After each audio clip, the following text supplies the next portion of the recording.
Hey everybody, welcome back to another episode of FSi DFS Fantasy Baseball Picks. I'm your host, my Rower 31. Hope everybody had a great weekend. Got a nice 8-game slate here on Monday, we think. Still haven't seen the news or what's going on in the West Coast. I know they had earthquake yesterday and then all that rain. So hopefully the Angels and Reds will be able to get their game in. Oakland shouldn't be affected, and I don't think any of the other teams are playing. But decent slate here, so let's just jump into it. First, we have St. Louis going to Pittsburgh. We have Drew Rom making his major league debut at 4K. He is definitely a decent strikeout pitcher. I mean, his fastball is average, but for some reason he's able to get Ks. He led the Baltimore organization in the minor leagues in strikeouts before he was traded in the Flaherty trade. So, and he gets a Pirates team who's said is our boomer bust. They're pretty free swinging. They really don't have a lot of plate discipline. So definitely could be a decent spot for him at 4K. Doesn't really need to do much to make value. So definitely interested in him in the cheap range. And Bailey Falter on the other side, not interested in. I know the Cardinals are not as strong as we thought they'd be this year. They've had some injuries. Some guys out, but they still have a lot of right-handed power in this lineup. It's a pitcher's ballpark, but the wind is blowing out a little bit, so that might help also. St. Louis would be my second favorite stack on the slate. I think Pittsburgh is definitely a cheap stack here to look at against the rookie pitcher in case he comes up and struggles.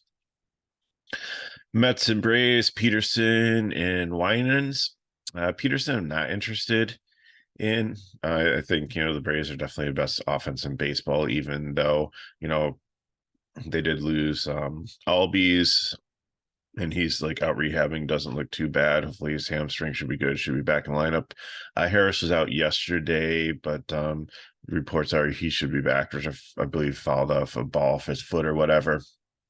So definitely still like Atlanta here against left-handed pitcher, and Wines on the other side. I think he just faced them, but he's actually been definitely a decent since he's been getting an opportunity to pitch at the major league level here. Yeah, he just faced the Mets and he had 33.6 DK points. He went 7 innings.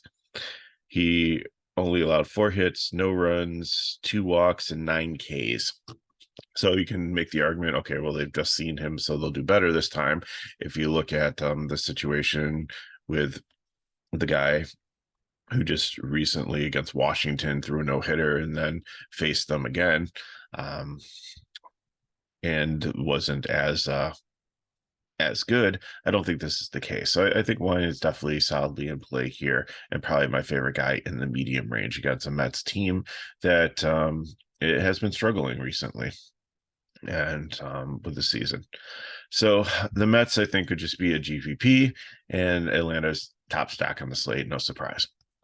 Boston Red Sox and Houston Astros. Paxton and Javier. Paxton struggled since he's come back from his injury, and Houston's got a lot of right-handed power here. So I'm definitely not interested on him. I've seen some of his projections are pretty high up there, which is kind of surprising on some sites, and some sites have him in the mix, but I can't do it. Houston's starting to put together, they're starting to click.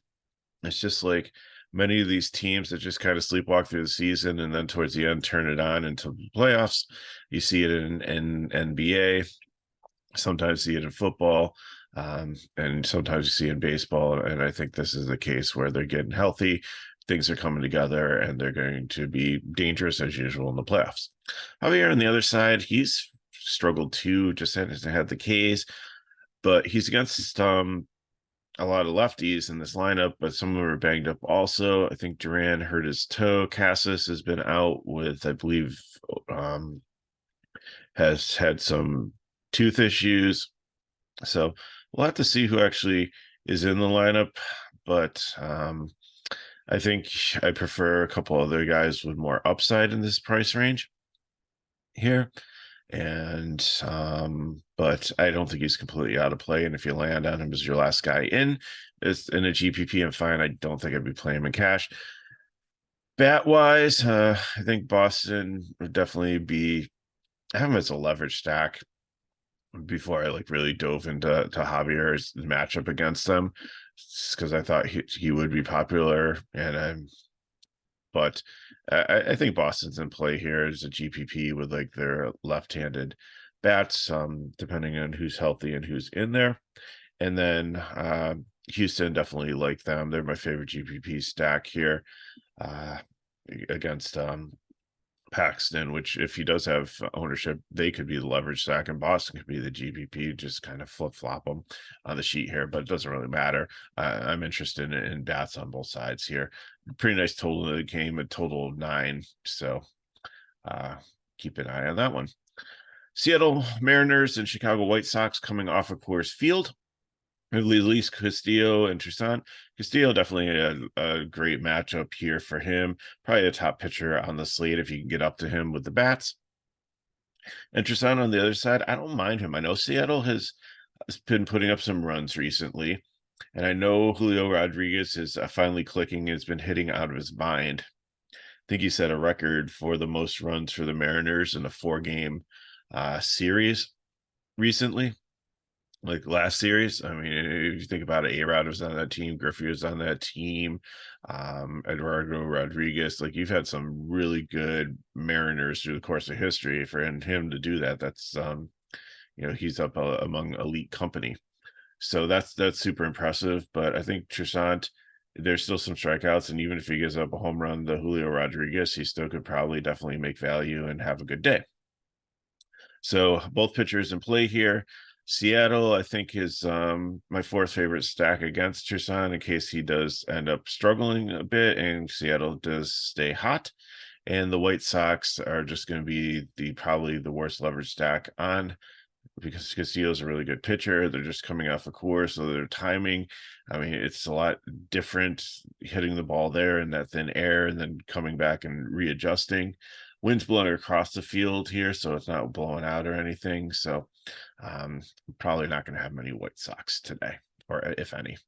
Reds and Angels, here's the game that potentially could be in question, so just keep an eye on it. I'm sure before lock we'll have some news or better idea on it, just to follow Kevin Roth on Twitter, or if I see anything, check back around 6:30 and I'll post if I think the game's in danger, but I think it's going to be okay for them. The Reds have Ashcraft going against the Angels.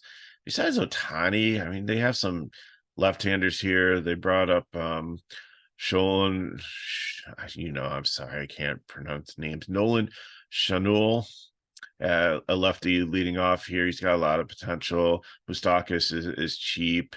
Moniak's in the lineup too, so they have some lefties here definitely that can do some damage, but I think Ashcraft will be okay.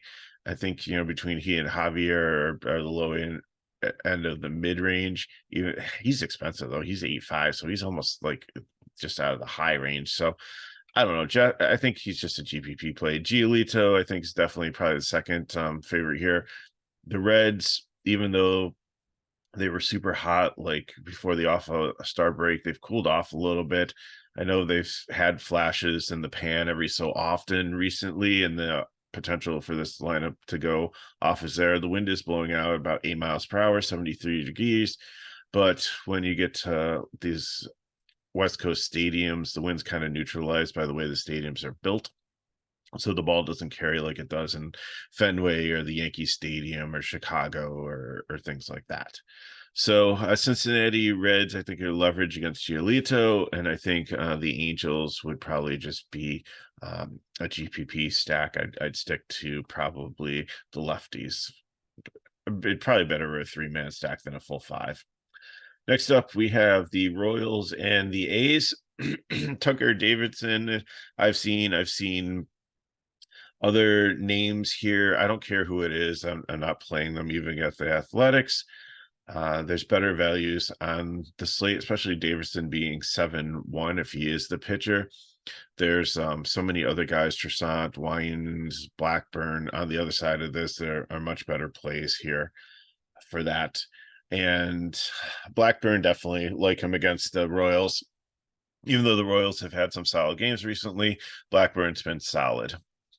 So the Royals, I think, are definitely in the cheap arena. Maybe a leverage stack against Blackburn if he gets a lot of ownership at SP2 in his price range. And then I really like the Athletics here. They've actually put things together, and even though they're against the Orioles and who's got some decent young pitching, they've been hitting well recently. Ruiz is back. All he needs to do is just get on. He could just steal 2 or 3 bases. Geoff,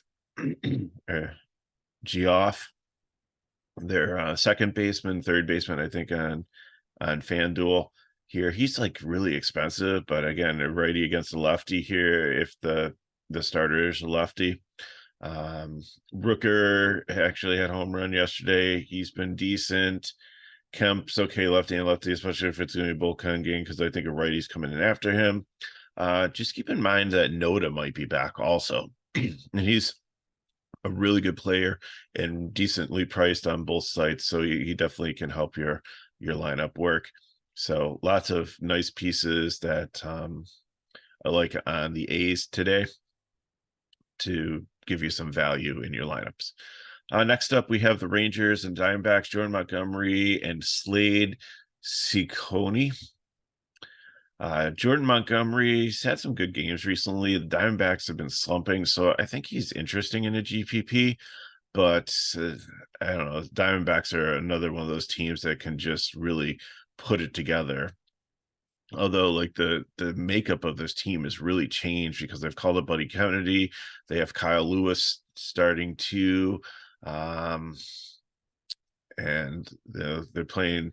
They're platooning him on in Perdomo, where Perdomo before Pham came was predominantly like leading off in the lineup. So I don't like the Arizona lineup as much as I used to, but and they'll definitely be filling in with righties that could get pitch hit for with lefties to come in later on in the game once Montgomery gets out. So I think there's a lot of potential there, but I think there's a lot of potential for Montgomery too. Texas, definitely like them. I think they're my third favorite stack on the slate. They have a 5.20 total here, and against this young pitcher, they should definitely put up some runs.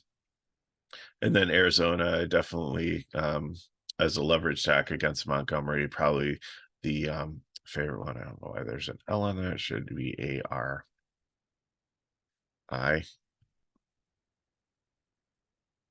You know what I mean. So ARL sounds like an airport. Final game of the slate here. It should be in San Diego's in Southern California too. So we'll have to watch the weather on this one. But we have the Miami Marlins going out to the Padres. So Cueto and Waka. I've also seen Snell. Cueto, not really interested in. He's a good pitcher, but San Diego is starting to click also and put up runs. So I'm off of him today in this matchup.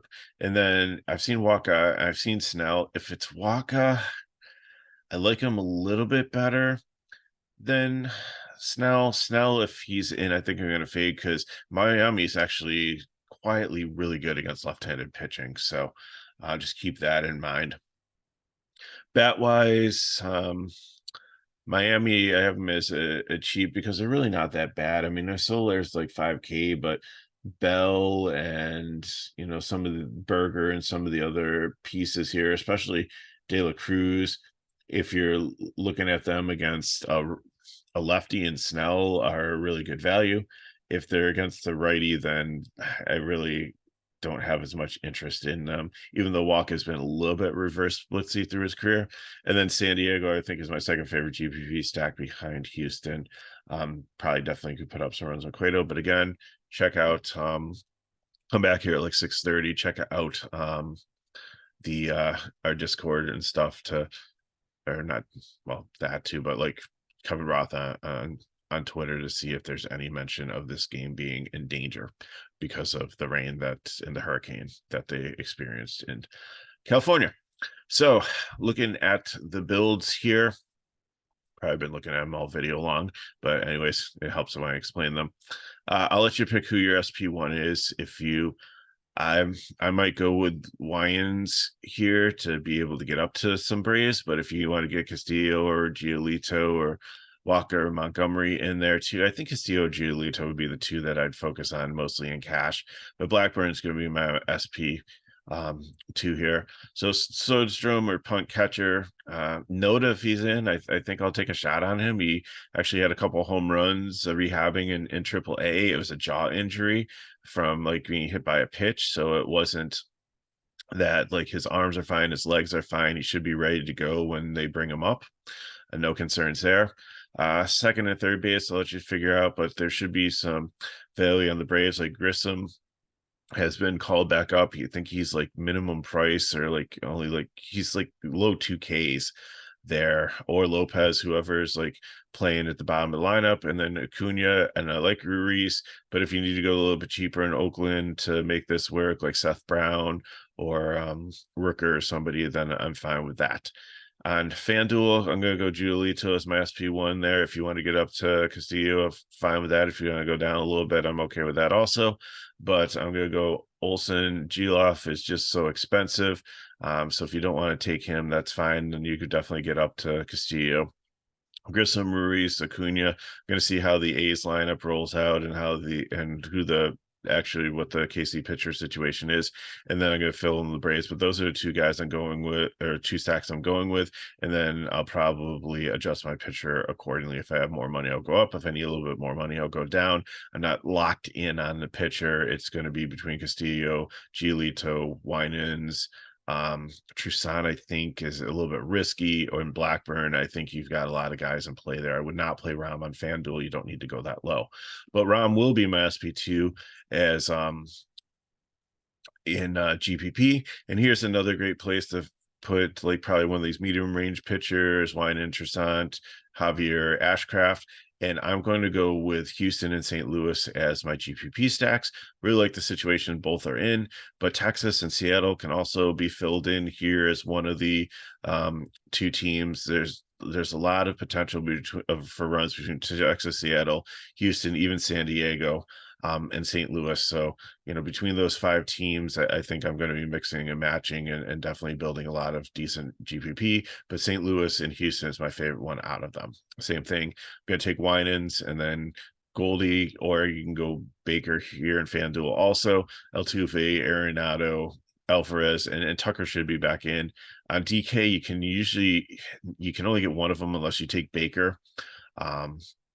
If you take Baker and you take just one of them on DK, then you can get up to a decently someone in the high range for SP1. So lots of ways to go. And if you have any questions, you can always put them in the chat below. Hit me up at MegaRoar31 on Twitter. If you want more information on FSi DFS, you can go to the description of the video and you can link to our website and you can get into our program. Pricing is very, very cheap. And also, we've been doing NFL preseason. We had some things come up this weekend that we couldn't get some lines out for a couple of days, but there's 2 Monday night games tonight, so we'll definitely have something out for that. It's free. All you have to do is sign up for it on the website. And finally, if these videos help you, you've helped us by watching it. And if you want to go a little bit extra, kind of throw us a bone, you can like the video, subscribe to our channel, and we're climbing close. We're inching closer to 4,500. That's hopefully we hit that by the end of the year. We're like 5K, but hey, you know what? We appreciate all your support. 4,500 is awesome. Growing 500 viewers in the course of a season is beyond outstanding. So we'll be super happy with that. So if you haven't subscribed yet, just go and do it. It's free. It doesn't cost you anything. It helps us out, and it'll help you know when our videos are coming up. So appreciate that. And also if share with your friends. So hope everybody has a great Monday. Again, check back around 6:30 for if there's any concerns with weather for those West Coast games with the hurricane. And thanks for watching, and I'll see you next time.